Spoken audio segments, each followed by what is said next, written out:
Welcome back to the channel, friends.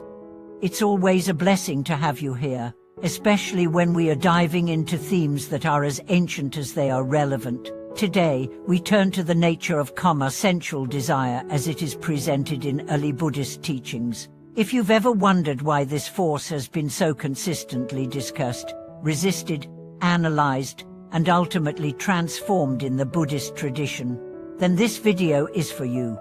This is not merely an abstract or doctrinal inquiry. It's a deeply human exploration. Because karma isn't some distant philosophical category, it's part of our daily lives. It shows up in the longing for comfort, the craving for pleasure, the pull toward beauty, taste, touch, and fantasy. It arises in how we relate to others, how we plan our lives, and even how we meditate.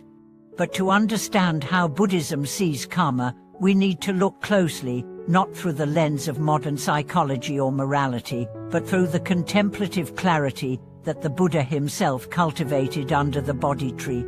In early Buddhist scriptures, karma refers most directly to sensuality, the craving for pleasurable experiences through the five senses: sights, sounds, smells, tastes, and tactile sensations. And yet, it is more than just physical. It includes the mind's tendency to seek delight in mental imagery and fantasy. This desire is often subtle, insidious, and pervasive. To understand its nature, let's first look at where it is placed in the framework of the Buddhist path. In the Pali Canon, karma is referenced repeatedly in the context of the Four Noble Truths and the Eightfold Path. It is part of the Second Noble Truth, which identifies tanha, or craving, as the origin of suffering. Among the types of tanha, the thirst for sensual pleasures, is often highlighted as one of the primary causes of bondage to samsara, the cycle of birth and death. But why is sensuality singled out with such weight? Because it deceives. And like anger, which burns, or ignorance, which dulls, seduces. It promises happiness, intimacy, security, and identity. It tells us, once you get this, you'll be whole. And so we chase, and chase, and chase.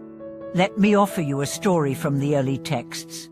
Once, the Buddha spoke to a group of monks about the fire of the senses. He said, "Monks, the eye is burning, forms are burning, eye consciousness is burning. Burning with the fire of lust, with the fire of hate, with the fire of delusion." This is not poetic flourish, it is diagnostic precision. The senses, when untamed, become portals for suffering.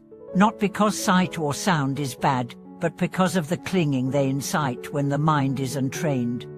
This fire is the heat of karma. It begins as attraction. Innocent enough.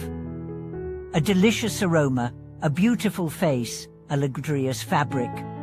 The mind leans toward it, and if mindfulness is absent, that leaning turns into reaching, grasping, wanting. And the moment that grasping hardens into attachment, we suffer. Why? Because all sensory pleasures are impermanent. The me lends. The music fades. The kiss lingers, then vanishes. And the mind is left empty again, searching for the next fix. This is the nature of karma in early Buddhism, not that it is evil, but that it is unreliable, unsatisfying, a source of bondage if not met with insight. But here's the nuance. The Buddha did not instruct his disciples to hate the senses or to avoid beauty. He himself appreciated natural beauty. He spoke in poetic metaphors. He walked mindfully through forests and saw the shimmering water. The problem was never beauty, it was the mental enslavement to it. In this way, early Buddhism teaches renunciation not as denial, but as liberation. Renunciation is not the erasure of joy, but its purification. It is the refusal to place your happiness in something that cannot last. Let me share a dialogue between the Buddha and his disciple Ananda. Ananda once asked, "Is it possible to find pleasure in the absence of karma?" And the Buddha replied, There is pleasure not of the senses, not born of contact. It is the joy of seclusion, the rapture of concentration, the bliss of release. This is the path the Buddha walked.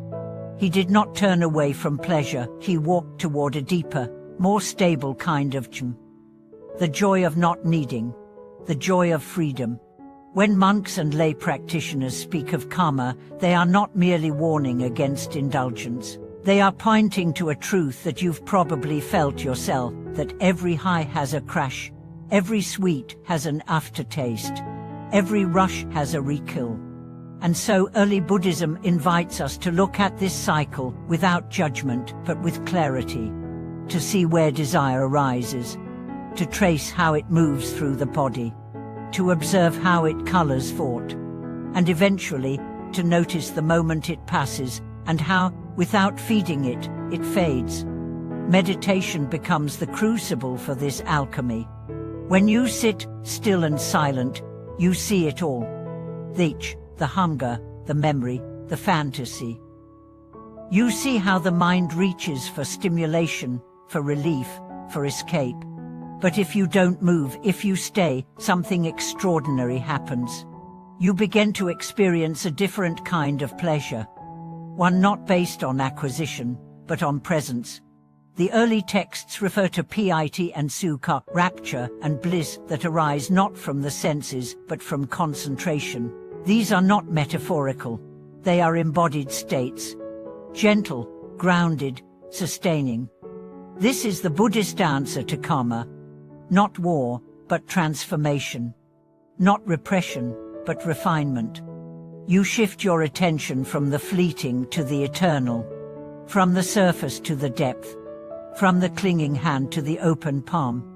The great teachers of the past didn't live sterile lives. They lived vivid, rich, peaceful lives, not because they had more, but because they needed less. They discovered that the joy of a quiet mind is greater than the thrill of stimulation, that the freedom of non-attachment is sweeter than any possession.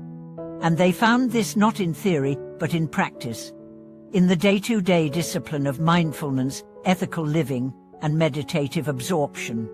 So where does this leave us?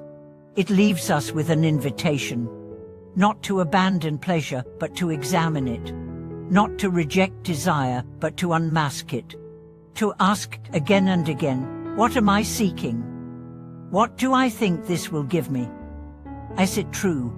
And when you sit with these questions, not just in your head, but in your heart, you'll find that the grip of karma begins to loosen. You'll begin to feel the spaciousness that comes when the mind stops grasping. You'll begin to trust that joy doesn't have to be chased, it can be cultivated. You'll begin to walk not as a beggar of pleasure, but as a sovereign of peace. Thank you for watching this video. If this reflection on the nature of karma in early Buddhism has stirred your thoughts, I welcome you to share your insights in the comments. Let's walk this path together, one breath, one choice, one moment of awareness at a time. Don't forget to like, subscribe, and come back for more teachings grounded in wisdom, clarity, and compassion. Until then, may your path be steady and your heart free.